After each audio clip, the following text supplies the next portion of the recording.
Okay, I want to welcome everybody. The title of this presentation is Cultivating Awareness Through Noting. And over the last month or two, I've been trying new meditation techniques to deepen my meditation practice, to become more aware while I'm meditating on and off the mat.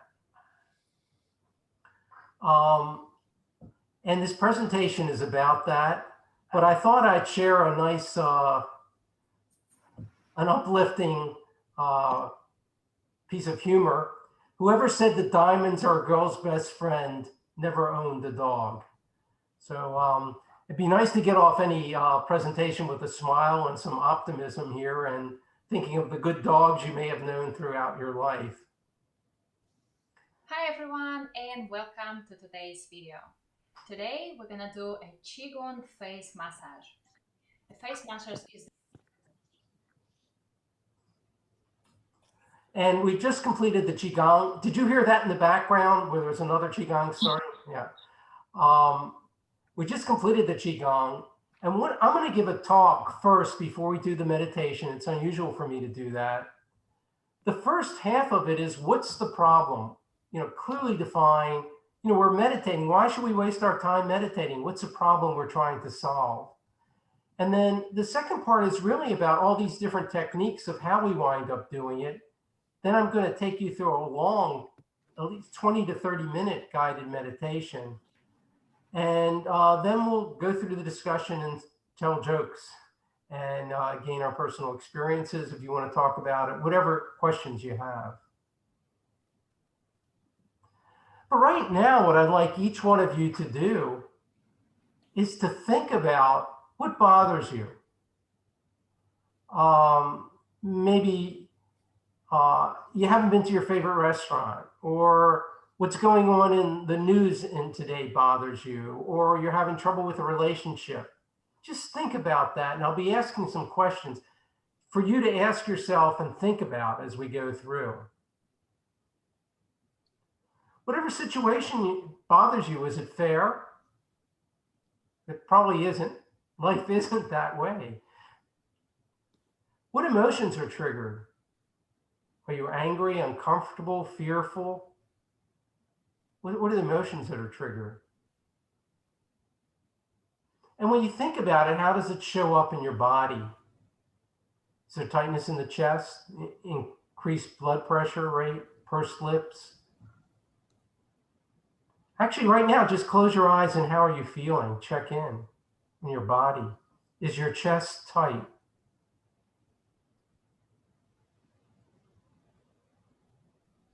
Are you breathing rapidly? How do you feel?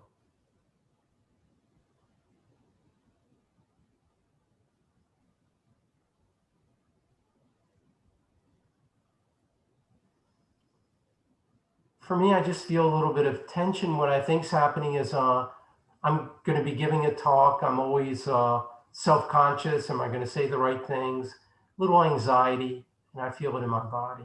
What things do you feel in your body?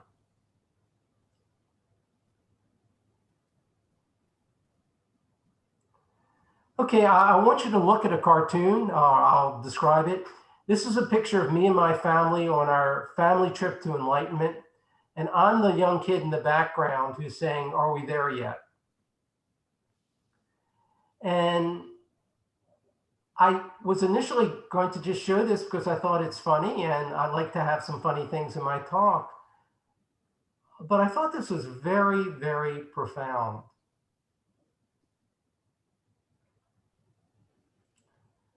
And what is happening is that young boy is in the back of the car is, "Are we there yet?" He wants to be enlightened. It's a wonderful thing to want to be enlightened, but he's upset because he's not there yet. And he is suffering. And why is he suffering? He wants something that he can't get now, something that he has no control over. It's not that easy. You can't just push a button and become enlightened. And the reality is he can't change it with the experience and time he has. It's not under his control. But it is that desire that's charging, that is getting him charged. And we go on the mat and we want to go ahead and meditate. And this can happen and does happen. When you meditate, your mind can be floating in 100 different directions. And Peta Chodron tells a story of, imagine this, you live in your apartment, you're by yourself, you set the temperature at 77.5 and your body's perfectly comfortable. You've got all the windows closed, you're playing your favorite music, your refrigerator is really neat and clean. And then the next day, your roommate comes home and wants to play different music that you don't like, changes the temperature in the room. And life is like that. We have this perfect ideal way we want the room to be, but it's not that way. The world isn't the way we want to be. We're either worried about something in the future and have fear and anxiety, something in the past that we're regretting, and sometimes we catastrophize what's happening to us. Like take a magnifying glass, it's the only thing we think about, or we make it worse than it is, and then we ruminate about it. But by the way, as always, I'll send you a copy of the PDF when this is over. And what has also happened is we're living in our head and not in the present moment. Now, I'd like you to think, I don't want you to say anything, but I ask you what upsets you. Is it anxiety about the future? Is it about the past? Do you exaggerate? Judge it yourself. Don't tell me, but judge it. Is it really as bad as you think it is? And I don't know if you remember the Pogo cartoon. We have met the enemy and he is us. For me, it may not be for anyone else in this call, but for me, the stories that keep going on in my head do a lot of damage. You know, in some ways, I'm my own worst enemy. Worrying about the future, worrying about how this talk is going to go doesn't help me make it a better talk. There are things wrong with the world, COVID. Worrying about it doesn't make it better. And as bad as it was, some stories about it and fears we had maybe were worse than the real thing. And whatever your problem is, you have a legitimate reason to be upset, but it may look as if the situation is creating the suffering, but ultimately this is not so. Your resistance is. And I have been doing this long enough where there has been a shift. Things go wrong all the time. And I am so much more likely to think of what can I do to fix it? What's the next thing I need to do rather than what's wrong with it? And this is one thing happened to me is I once went to a class at the Jung Center. I got out and someone had smashed the side of my car and there were about $2,000 worth of damage and they didn't leave a note on my car or anything. Well, there's nothing I can do about it. It's out of my control. I just knew I'd have to take it in. I have to get an estimate. I have to get a loaner car and I had to do all those things. And there was just no emotional response. And then I can turn on the television right now and all of a sudden someone says something, my heart rate pushes up. There's nothing I can do about it. And when that happens, the first thing now that I think about is instead of why are these idiots in the world, is why can't I get grounded? Why do I take this seriously? I can't do anything about the things that I don't like on the news. And this isn't, I'm telling this from a Buddhist perspective, but it's not unique to Buddhism. The serenity prayer. God grant me the serenity to accept the things I cannot change, the courage to change the things that I can, and the wisdom to know the difference. Well, think about the things that you're worried about that I asked earlier. Is it something you just have to accept and all this energy is being wasted? I'm not asking you to tell me, but think about it. Is it catastrophizing it? Doesn't help. Are you ruminating about it? Doesn't help. Stoics have the same philosophy, and they write volumes about what is in your control, what is not in your control. All you can do is ethical things, good things, work hard, have a good sense of values to live by. That's all you can do. People may hate you or they'll love you, but you always keep in mind what's in your control and do the best of it. Stephen Covey in the 7 Habits talked about sphere of influence and sphere of concern. Get all the executives that are successful. Don't worry about what the market's going to do. Well, look and see what they can do in response to the difficult situations that they have. That's all they can do, and do the best. And there are some executives, and I've met some executives where something goes wrong is who can I blame? Who can I jump on? Who can I insult? And it ruins the morale in the corporation. Anybody been in a corporation like that? I have. In psychology, there's acceptance commitment therapy. And it is encouraging you not to live your life by goals, but by values. Work hard, do your best, be kind to people. Pay attention, grow your personal skills, and your career will go up. And commit to your values, and the things that aren't, that you don't have yet, just accept that and go on.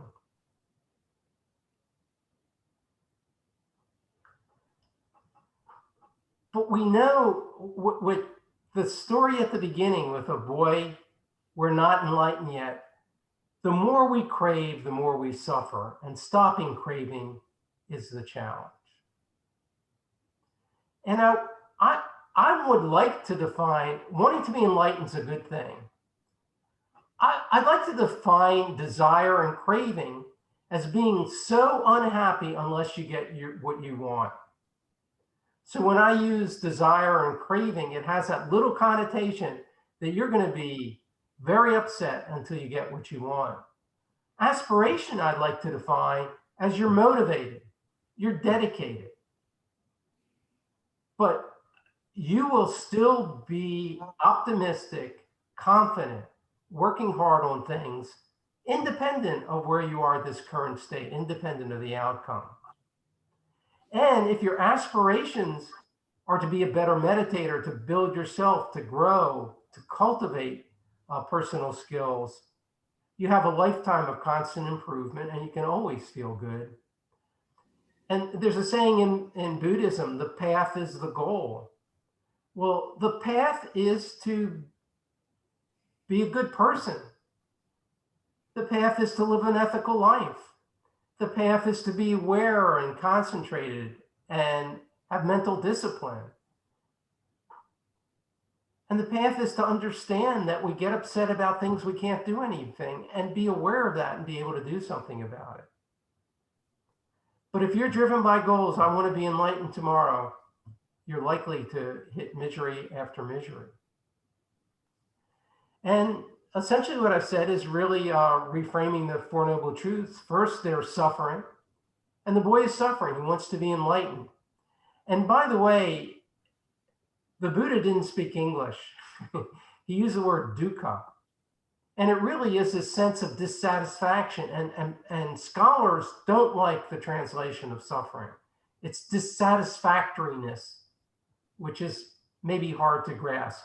But it's this desire, this craving, that is what causes us to suffer. And that's the second noble truth. The third is stop the desire and craving is the way to stop suffering.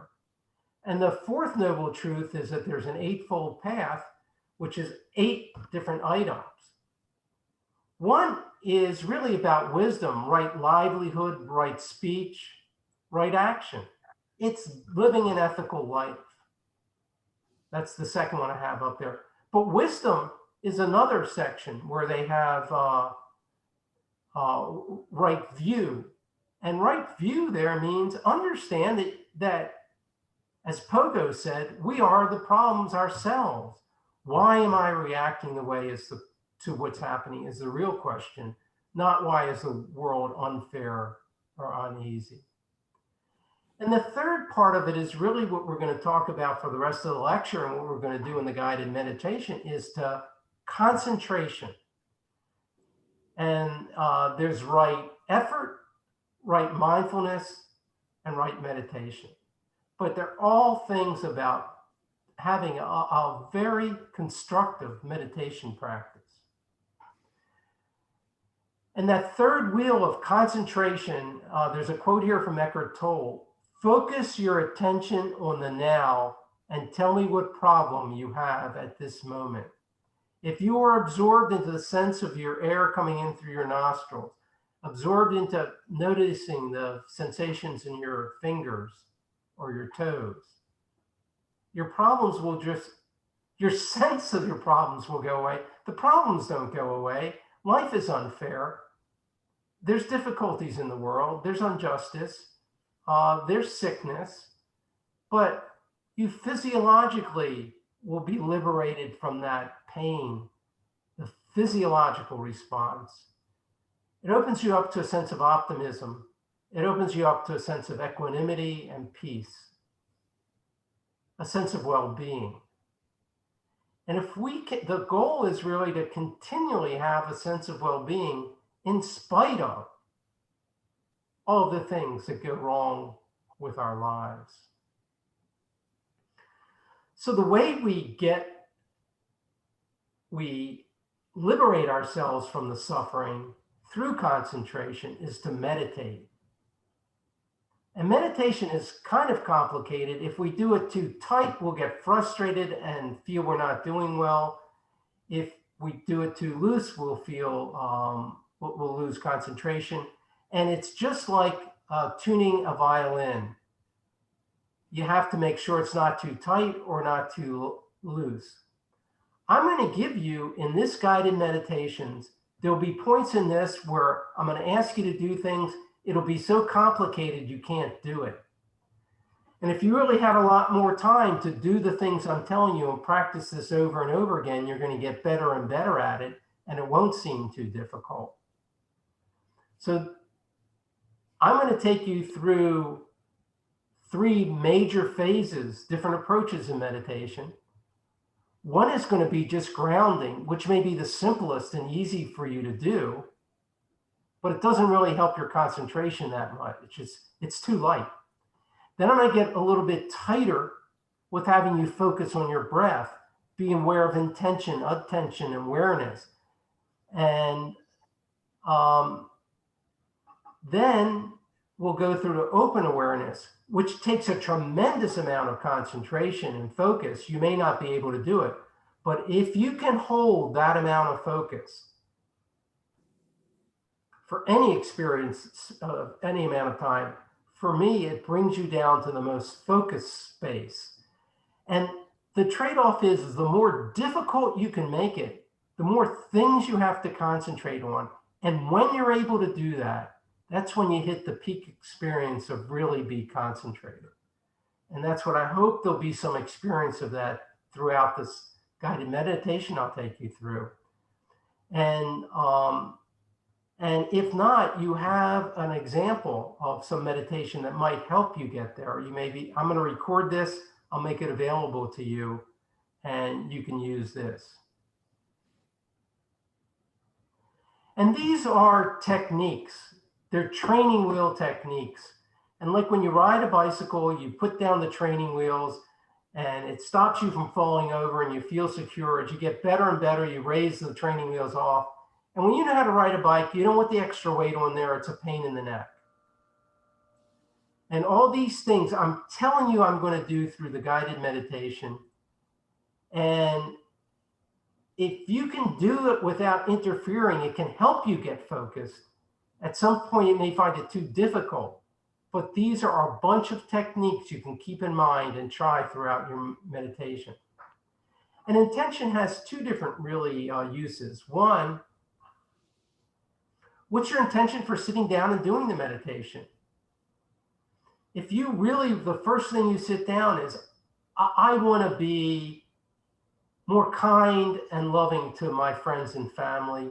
And when I meditate, I do that. That's my intention. I want to develop the mental discipline that when I read a book, I'll be able to read every word without my mind wandering. And then at the second level intention has, I'm going to ask you to focus on your in-breath, focus on your nostrils on your in-breath, and then focus on a body scan on your out-breath. And between each breath, say, what am I doing here? My intention is to focus on my breath, to get the felt sense of what the breath feels like. And it may be helpful to remind yourself between each and every breath. And at some point, you'll be so good at this that you don't have to consciously do it. And your intention will always be there. You will be subtly, in your own way, checking on this. Attention. Really think about where your intention is. If your mind will wander during this meditation, I can almost guarantee. But think about where your attention was before you meditated. If you will be very careful and pay attention, you notice at some point you're watching your breath and then you're not really feeling it. At some point you're watching your breath and you feel it intensely. Then you'll notice that a little bit later, it's not quite as intense. And the next thing you do, I'm breathing, and then a thought will come to you. You know, I'm breathing, but I don't feel it intensely. So you can become aware of where your attention is. And when you feel your breath most vividly, it's a sign that you're paying the deepest amount of attention. And your awareness will be most vivid. And another training wheel practice is using noting. You know, maybe for each breath, what did I notice on my in-breath? What did I notice on my out-breath? And you're really being aware, when you're noting, you're being aware of what you're aware of. And it's important in your meditation, at some point, you're not meditating if you're not in touch with the sensate feelings. What it feels like, what's the felt sense in your body? And notice the sensitivity. I mean, you can hear a chime at the beginning of the meditation. At the end of the meditation, I might do a chime, and notice how you'll hear it. You'll be much more sensitive as your blood pressure goes down, your heart rate decreases. You become much more sensitive and aware.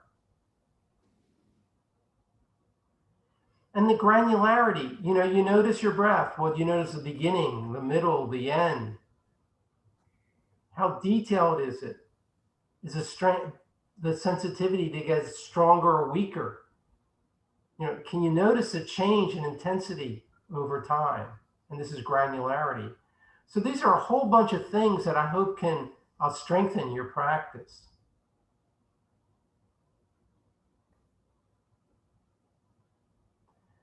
And what I'd like, let's see, are there any questions about what I specifically ask? Again, I'm being recorded, but if there's something not clear or confusing, I want to do that. Okay, well, what I'd like you to do is find a meditation position that's comfortable for you.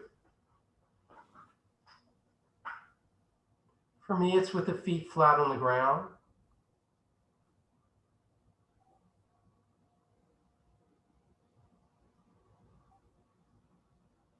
For me, I want to keep my hands in this mudra, and I'd recommend it for this, where you have one hand on top of the other, thumbs touching.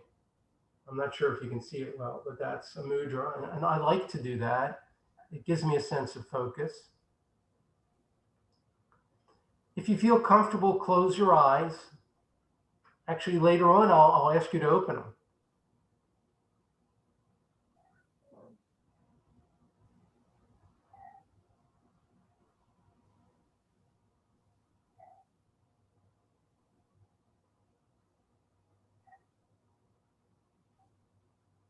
And then think about what your intention is for this meditation. It might be to learn more about meditation, to be able to cultivate your ability to focus and concentrate. It may be to reach a sense of peace and calm and equanimity, a sense of well-being so that your relationship with others will be better. Think about what you like to accomplish. What's your intent for this meditation?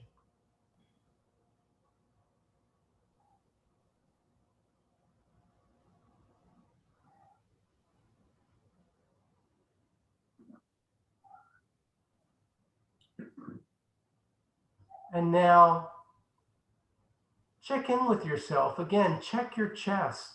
Is it tense or loose? Fear from throughout the day?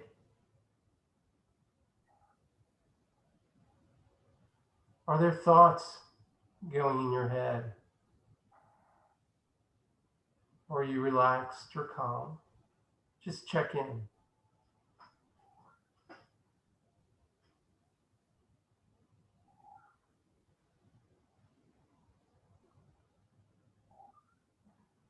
And now there are going to be 3 phases. One is triggering the relaxation response. The second will be a focus attention. And the third will be open awareness. Part 1, relaxation response. Begin to breathe long, slow, and deep.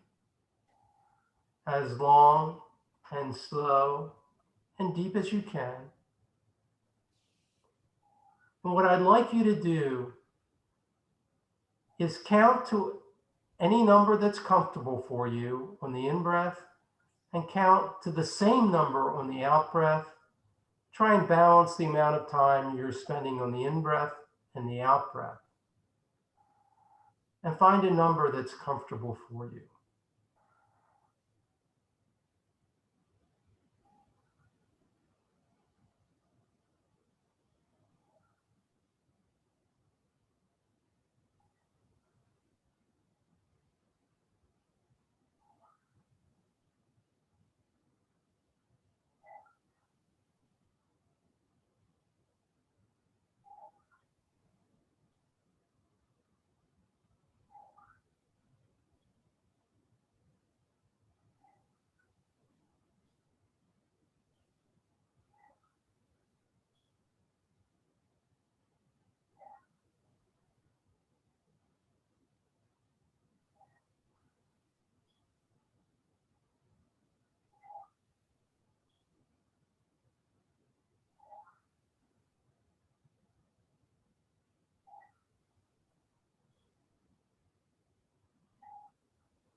What I'd like you to try is see if you can increase the count by 1. And do you feel comfortable doing that? If not, decrease it back. But all the long, slow breaths may have relaxed your body, and you may be able to breathe a little bit deeper and a little bit longer.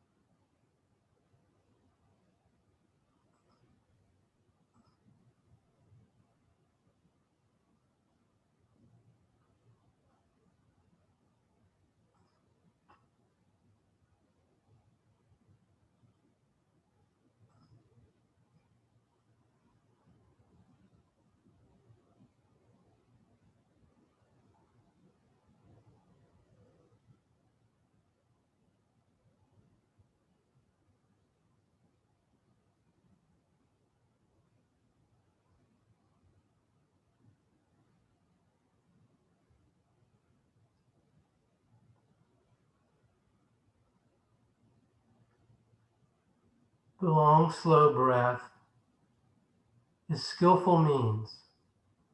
It's a training wheel meditation. It triggers the relaxation response just by breathing long, slow, and deep. The counting helps get your mind off of whatever you've been ruminating about or thinking about. Me personally, I always start out every meditation with this. When I wake up in the middle of the night, this is how I wind up relaxing to go back to sleep. Continue to count, continue to breathe deeply.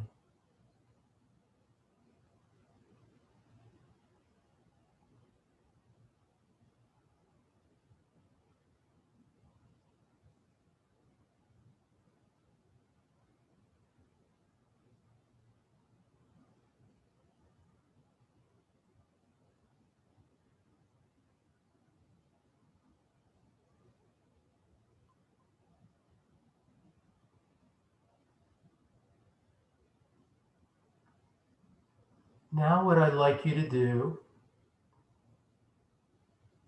is stop counting, but on the in-breath, breathe through your nostrils, focus all your attention on the sensation in your nostrils.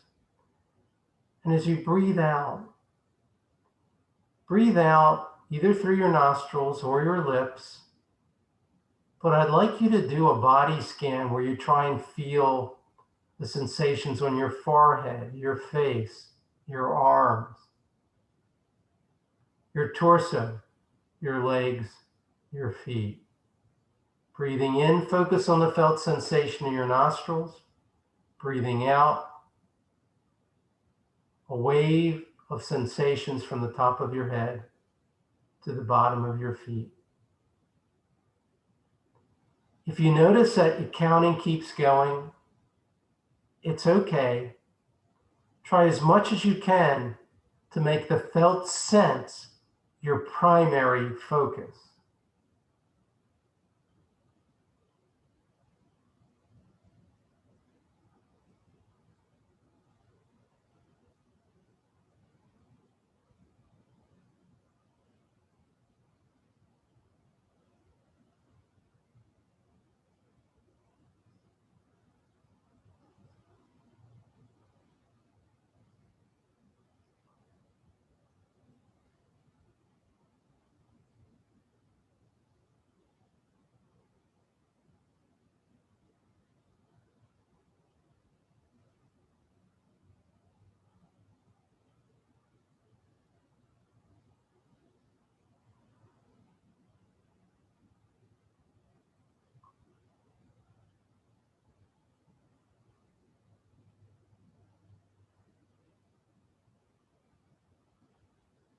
Do you have a felt sense of the breath?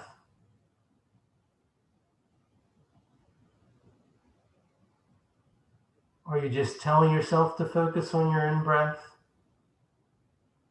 your nostrils, or do you really feel something in there? Be aware of what you're aware of.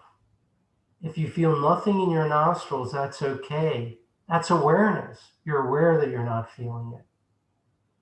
As you do a body scan, you may not be aware of any sensations. Then be aware that you're not aware of any sensations. Or if you feel a tingling in the feet, be aware of that. If you feel the air on your forehead, be aware of that. Be aware of what you are aware of. And that awareness is of present moment sensate experiences.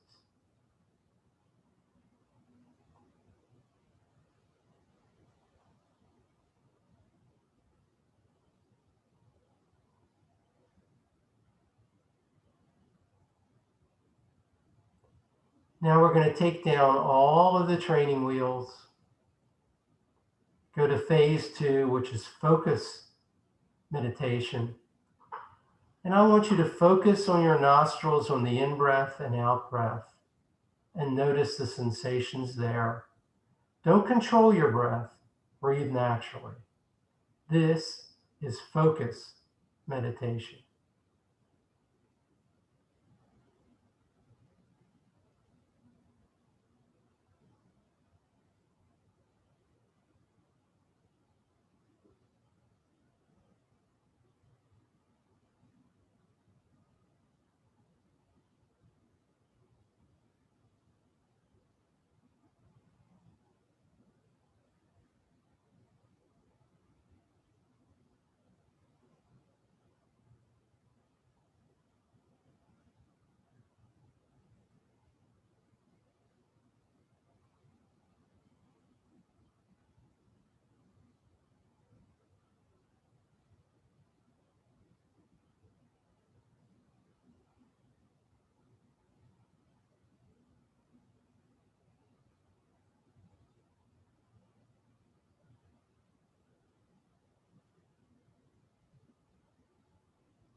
How vividly do you feel the air in your nostrils?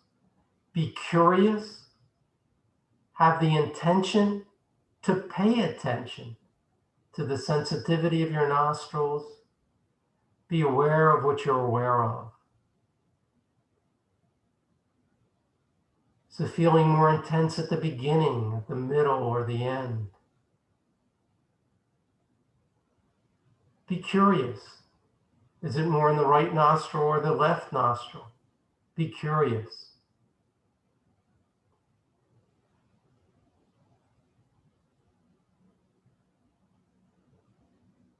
What are you aware of? Notice. You have to tell, as if you had to tell a doctor afterwards, a one-page description of what the sensations were like in your nostrils. It starts out on the right side, ends on the left side. It's more vivid at the beginning than it is at the end. The sensitivity changes over time. Be aware of what you're aware of, as if being able to describe it would save your life. Be curious, pay attention, have intention.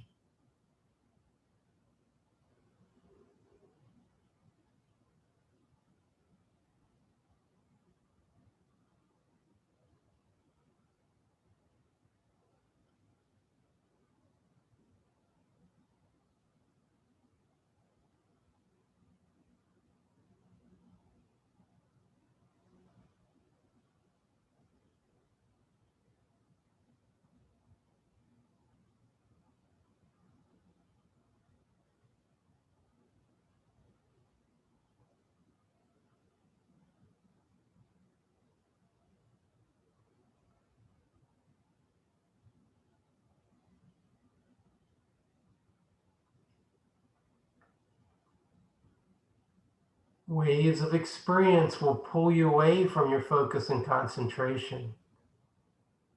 It could be a thought. It could be an emotion. It could be the story you keep telling yourself.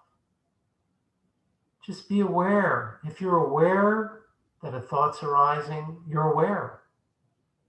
And bring your attention back to the felt sense of the breath in your nostrils.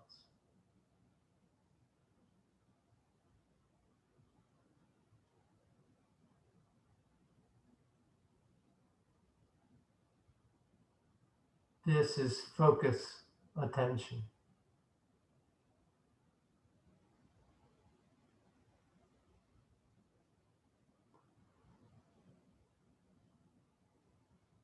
Now we're going to slowly shift to open awareness.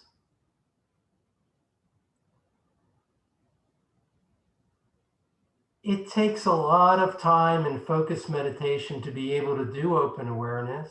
You may not be able to do it. But the better you are at open awareness, the more aware you're going to be when you get off the mat, when you stop meditating. So let me begin and get you into a state of open awareness.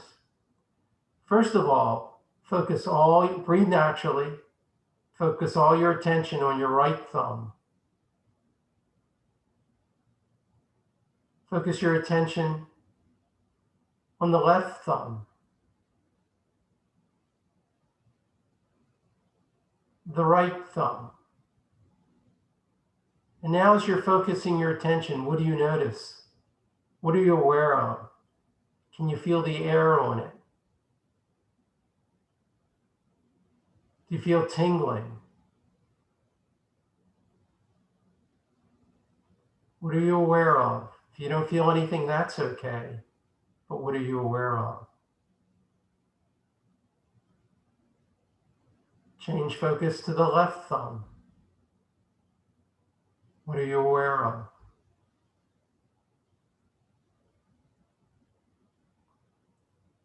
If you don't feel anything, it might be helpful for you to have the two thumbs touch in the mudra I showed you at the beginning. It can be a part of touching. And that point of touch, you should feel something. You may feel something. And notice how much attention it takes. What sensations are coming from the right thumb? What sensations are coming from the left thumb? Focus right. Focus left.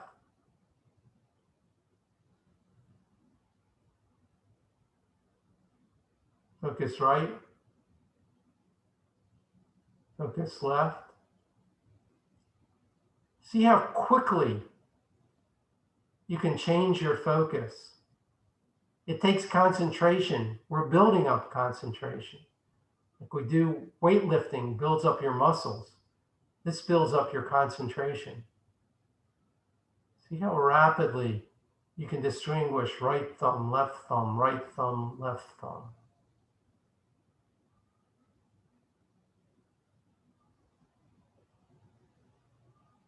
It's called granularity.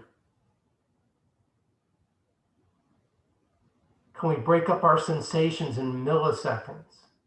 And notice how the sensation changes from millisecond to millisecond.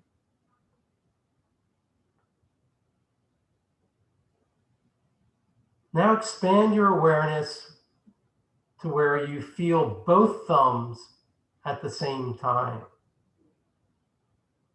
If it's difficult, switch from right to left. But see if you can feel like you're able to focus on both thumbs. Now expand your awareness, both thumbs and your hand.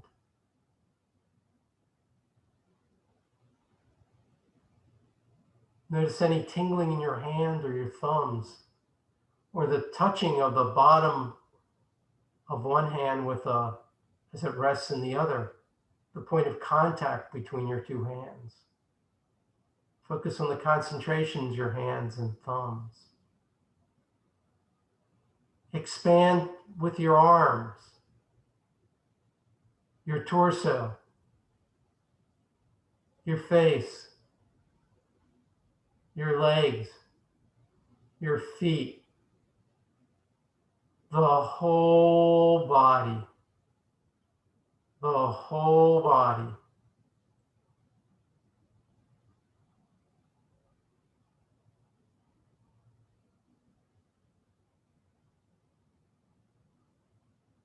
If it's too difficult to do, it takes tremendous concentration. Keep scanning from one part to the other. Thumbs, hands, arms, legs, torso, face, feet, any order you want. But if you can, Go back and always try and see if you can focus on your whole body at the same time.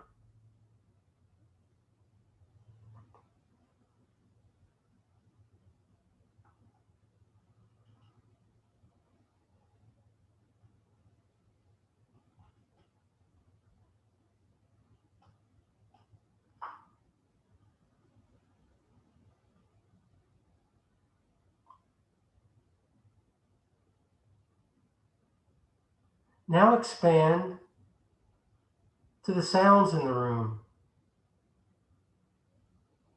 If you're aware that there are no sounds, be aware that there are no sounds.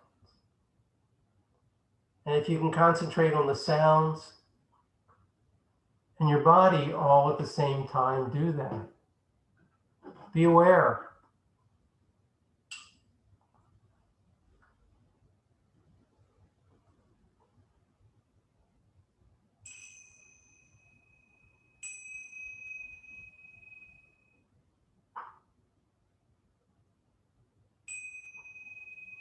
Sounds and body all at the same time.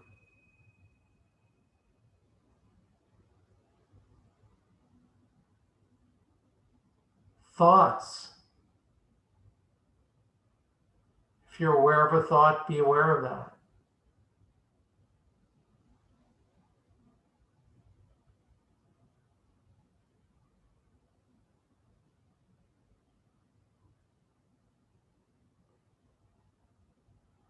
Now be aware. Now gently open your eyes.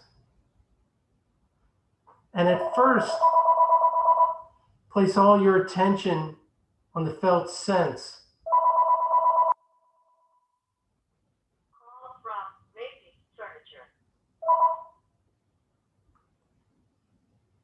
Focus on the felt sense of your body in spite of having the eyes open. 1% attention on your eyesight, 99% on your body, felt sense of your body.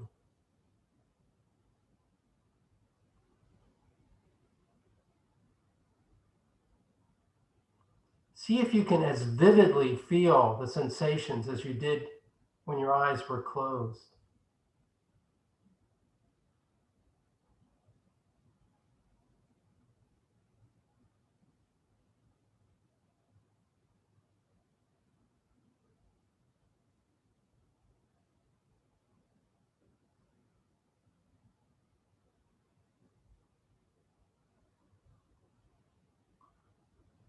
And then again, broaden your attention to the body, the sounds, the thoughts,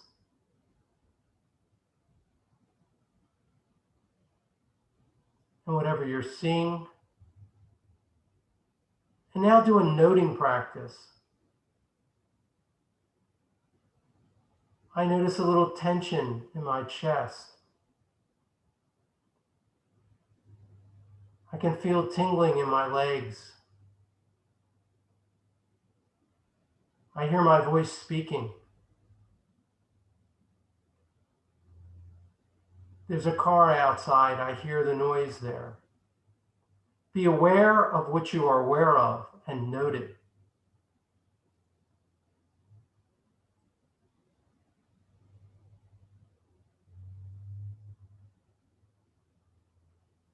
And now check in with yourself.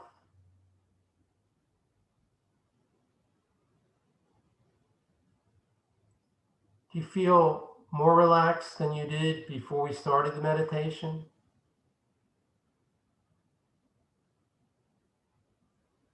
More tense?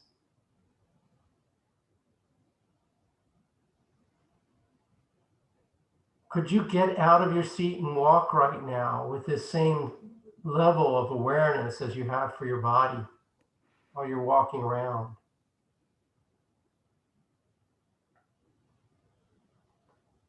Smile. Say thank you, thank you, thank you. And think about the things you're grateful for, the people that you're grateful to.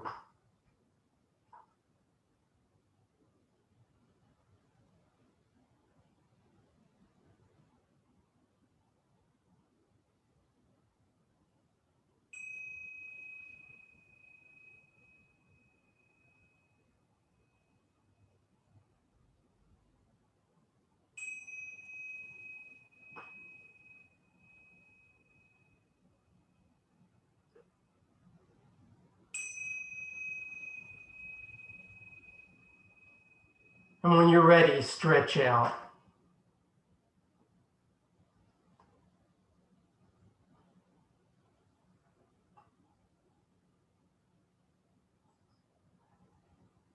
And I'm going to stop the recording.